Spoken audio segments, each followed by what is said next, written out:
What I think is wonderful about Quality Improvement Committee is it provides a forum for approving project work.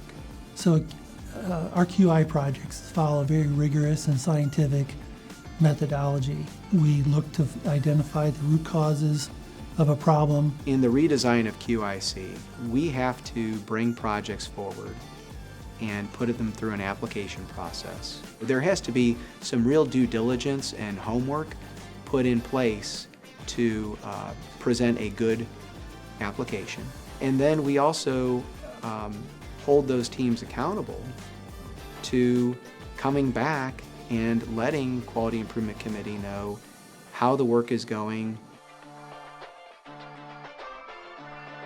So anytime there's a quality improvement project that is felt to be of importance, there's a good analysis that goes into place before it even goes in front of the committee. So really the why behind it, what's at stake, what's the consumer expect, what's our challenge.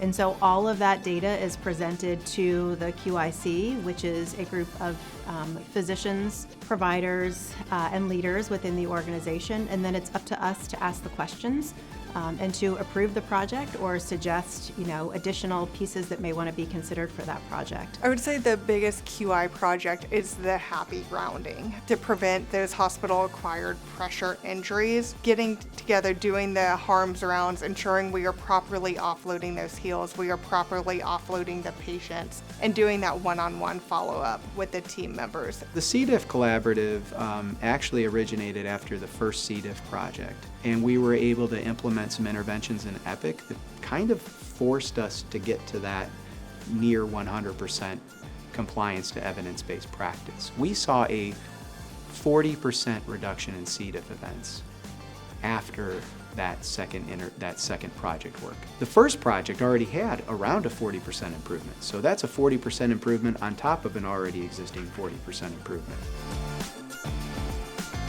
PDSA is Plan, Do, Study, Act, and that's how we improve. So we sort of figure out what that problem is, we study it, create an improvement plan, and if we don't see the results that we want or they're not as sustainable as we want, we start that process all over again.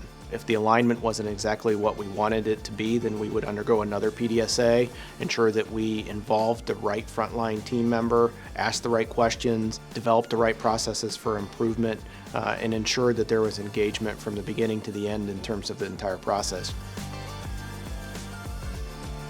Part of being successful in the work that we've done, all the improvements that we have, is involving the people who do the work every day. So I think physicians have a lot of great input and have a lot of thoughts and ideas as to how we could make the system better. And I think QIC, or Quality Improvement Projects, gives them that opportunity. It also gives them an opportunity to be a voice. I think people look to physicians as leaders, and so that's, again, a great organized way for them to be part of that group. And I also think it represents a very collaborative effort. So, all of these projects are touched from multiple standpoints. So they don't just touch one area. They don't just touch nursing. They don't just touch our associates. So I think having a physician leader just speaks to sort of that collaborative effort that's required to make these projects successful and sustainable. The ways that we do that is first to make sure that while leadership may have identified where a gap is in terms of performance, it's going to be the frontline workers who are going to help us understand why that gap exists and ultimately what we need to do about it to close that gap. We involve our frontline staff to help us develop solutions that can be sustained. And then another metric that we've been working on in QI is our overall harms. And that metric has also reduced by almost 40%. Where I see us going in the future is going to be a lot of patient experience work, because that's the next venture in that journey, is how do we improve patient experience.